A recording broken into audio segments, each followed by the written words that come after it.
In a place where space and time come together, Uncle Patoh explains things that you wanted to know.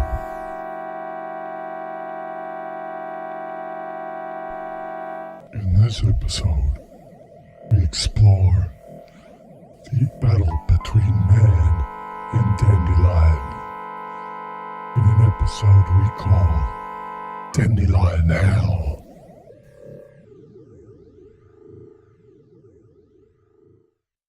Shortly after the daffodils stop blooming, the dandelion comes. And if you don't watch it, they can really take over. On one side of our house, the neighbor has a pasture, and it is filled with dandelions.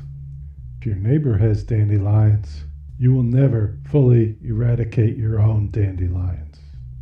While we strive to keep our place looking civilized, chemical solutions are definitely out of the question, as our neighbors would object. I have a solution. It's the humble nail puller bar. And while I have several nail puller bars, this one has the best size, shape, and weight for the job at hand. At the hardware store, you can find specific tools for the task, but like the picture shows on the package, it's best if you only have one or two dandelions.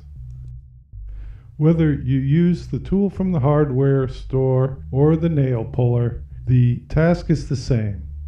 You must remove as much of the root as you can when pulling up your dandelion. Simply snapping off your dandelion at ground level will leave the root, and you'll have a new dandelion in just a few weeks. The big advantage of using the nail puller is the speed at which you can pull dandelions. As you can see here with this group of 4 or 5, I can pull them in the same length of time it takes to pull just one with the store-bought model. Also, if you have an area of ground that has packed gravel in it, such as an old path or old driveway, the nail puller does the job quick and easy, whereas you might have trouble sticking the other one into that kind of ground. Sometimes no tool at all will work. That's the time I use straight up white vinegar in a spray bottle. It works just like Roundup, only takes a little longer. Also, adding salt to your vinegar makes a great all-around weed killer. I don't water the lawn, but I cut it on a very high setting. It keeps it looking green long into the summer.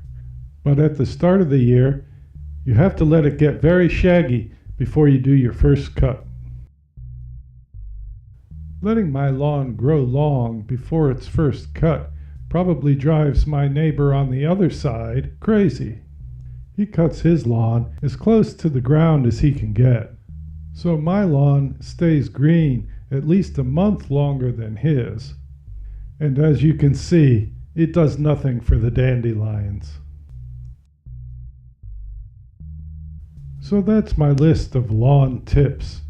Now my lawn is thatched, seeded, cut on a high setting, and ready for the season. It's also dandelion free until tomorrow. See you. Wait a second. Here it is.